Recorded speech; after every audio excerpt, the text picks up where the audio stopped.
Okay, so I've decided to put this video together due to my own nightmare experience of dealing with accountants and stories I've heard from other business owners. The purpose of this video is to create an awareness of what problems you could potentially experience in your own business and use this knowledge to avoid your own problems, hopefully saving you time, money and stress. It's also worth saying, as with all professions, there are good and bad, but as a business owner, when you are paying high rates for the services of accountants, solicitors or other professionals, you expect a certain standard, or at the very least comfort in the knowledge that they know what they are talking about. I'm also aware that my experience and that of others mentioned may not be the norm, so I'd really be interested to hear what other people have to say, so feel free to add your comments below.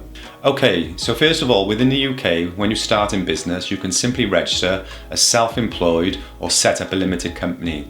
There are other business models, but these two are the most common. Now, I'm not going to go into the pros and cons of either, but just to say, registering as self-employed is the easiest of the two, and you don't need to use the services of an accountant. You simply fill in a self-assessment form at the end of the year. At this point, it's worth mentioning that you could potentially employ the services of a bookkeeper who is less qualified than an accountant to prepare your accounts, and then get an accountant to simply sign the accounts off. This is a much cheaper option, but you will need to find an accountant who will agree to it.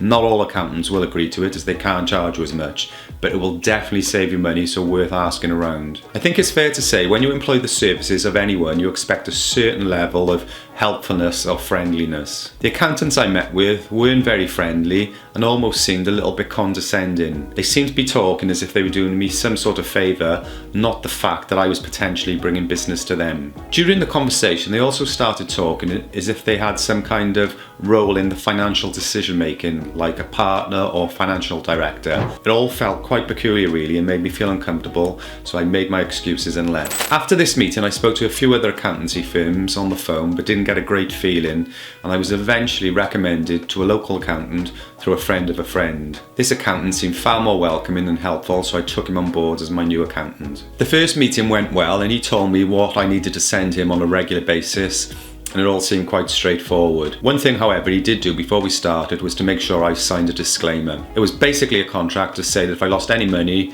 for any advice or lack of advice, that I couldn't sue him. Anyway, let's get back to the story. So I was busy with this new contract, and I sent the required figures to the accountant so he could prepare the quarterly VAT statements. When the bill arrived for the first payment, however, it felt like a bit of a punch in the face. The bill was excessive and did piss me off considerably. It was so bad that I was beginning to wish that I hadn't actually taken on the contract in the first place. So when things started to quieten down, I had a bit of time, I started to read up on VAT.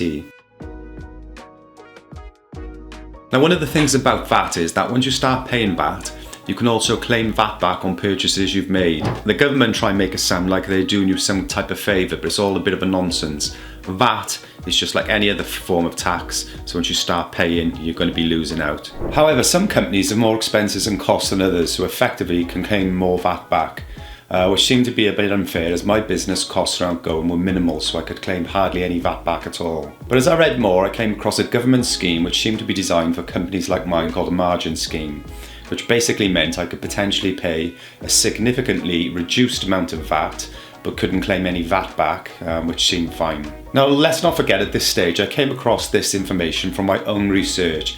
It hadn't been mentioned to me by my accountant at any time, even though he's the expert with 4 years accountancy training, so did I get it wrong? I brought the conversation up with the accountant, mentioned the scheme, and he was instantly dismissive, saying that it didn't apply to my company and not to waste his time. Well, the saving would have been huge, saving £10,000 alone on the first bill, so I did think it was worth applying, ignored his comments and made the application regardless. To my complete surprise, when the application came back, it had been accepted. I was eligible for the scheme and I had instantly saved myself £10,000.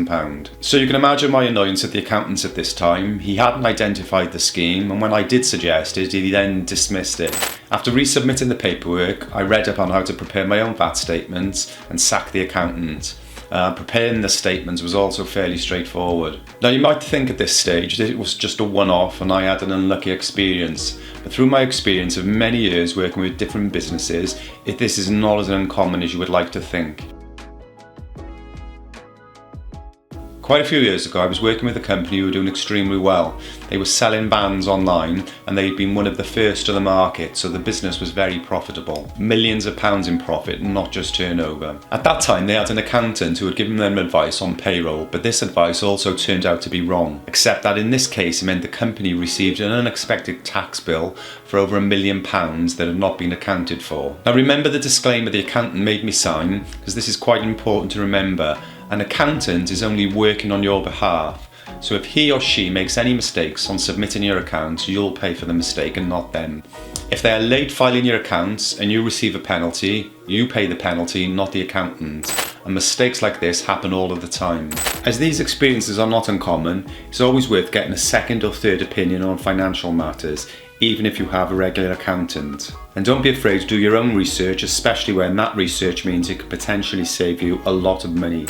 I hope you found this video to be of value, and if you need any help growing your own business, please get in touch via the website link in the description below. We specialise in providing business and marketing strategy to help business owners massively increase their profit margins and can do the same for you. We hope you enjoyed the video and thanks for watching.